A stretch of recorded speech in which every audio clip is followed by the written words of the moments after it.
But I'm going to start, as I said, with the resettlement side of things. I think the first and most important point is that resettlement of refugees to Canada is completely optional, completely discretionary, and completely up to the government of the day, whether or not they want to do it. I want to just make three main points, and then again, we want to make the majority of today's talk back and forth discussion, Q&A. I think a number of people will have expertise in the area as well.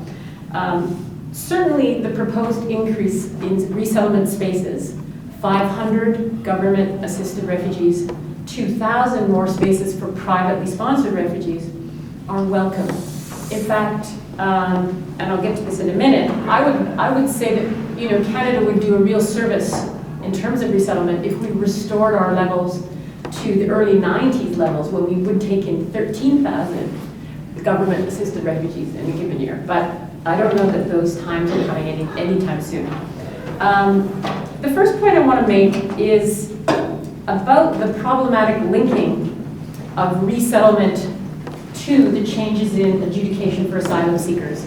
It's a very problematic connection because they're very separate issues. What I think is happening and is actively being constructed is the notion of the good, deserving refugee, the one in a camp over here, the refugee who stays still, and a person who could be from that very same camp, who after 10, 15 years decides, I don't have it to wait anymore. I'm going to get myself out of here through whatever means possible, and I'm going to try to make a claim in Canada. So we've heard, and I think the media has been quite uncritical.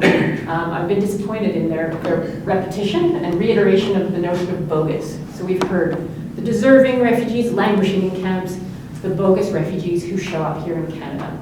I hope, and maybe Sean will have something to add to that, but I think this very construction of the deserving and the undeserving needs to be problematized. There are many people who come to Canada, otherwise we wouldn't be granting refugee status to 40 to 50% of them with valid claims. So that's the first point, and again, perhaps not a very surprising one.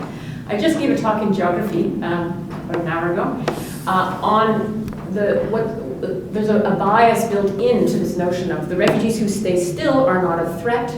They are fixed in this kind of modernist order of things, what Lisa Malky has called a sedentarist metaphysics. And that is part of what makes them good, is they're staying still, they're obedient, they're fixed, they're not a threat. And again, it's that movement, that uninvited arrival on our shores, which of course bespeaks a metaphysics of sedentarism. And there are a number of social theorists who I don't think are particularly relevant to this conversation, who would like us to think much more about mobility as the norm as opposed to the exception. So that's something to think about, displacement as the norm as opposed to the exception and as opposed to the bad that it's been given. Second point is one that many of you will be quite aware of. In 2002, Herba, this is the annotated version of the Immigration, Refugee and Protection Act, was introduced. And while many of us, including myself, were concerned that it was going to reduce protection for refugees, increase admissibility criteria such as being able to speak one of our official languages, ability to settle would be weighed more heavily than it already was. And admissibility criteria before Herba were a big piece of whether or not you got settled in Canada. But instead, Herba pulled a remarkable, in a post-9/11 moment, actually decided to take in refugees who had greater protection needs and were harder to settle. For example, people from trapped refugee situations. So that was an unexpected kind of good humanitarian act on Canada's part. And I wonder if this move doesn't change that. What happened, however, and I think the reason I want to bring this up is one of the new introductory changes is more money for government-assisted refugees. And I just want to say this is long overdue because there has not been, so government-assisted refugees are covered by the Resettlement Assisted Programs, RAPs. There are 23 RAP centers in Canada. They have not seen an increase in their budget since 1998.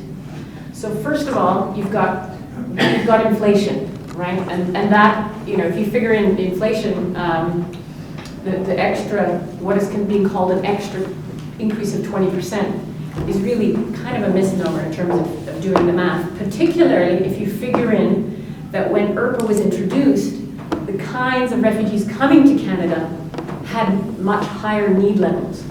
So for example, in Vancouver, where I came from last year, it used to be that about 20% of refugees who came through the RAP Center, the Welcome House Center in Vancouver, were difficult to settle. Very large families had been born, kids had been born in camps, literacy rates low, and other types of factors that make it, more resource intensive to settle those refugees.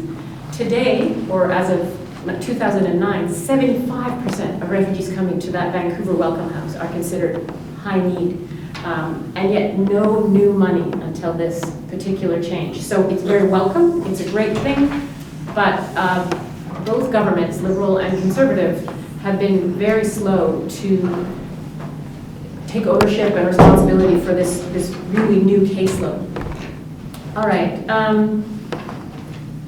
The last point is not a particularly profound one.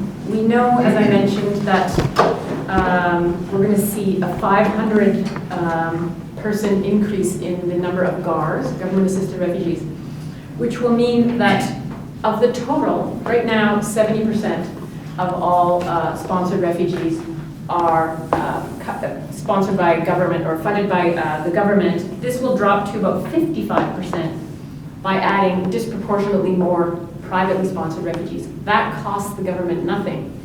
But in a time of economic downturn, it's going to be quite difficult for sponsors to pick up the slack. And as many of you might have read, Janet Dench has yet to find out whether or not and which sponsors, if any, have been consulted and are able and willing to take on these 2,000 new privately sponsored refugees. There has to be capacity, there has to be money, private money, to sponsor these people. So it's a little bit vacuous to increase those numbers without backing them up with, for example, joint sponsorship possibilities where a community group or religious group might work with government, and that's of course been something that's been on offer in the past. So I think I'll stop there and turn it over to Sean so that we have lots of time for discussion.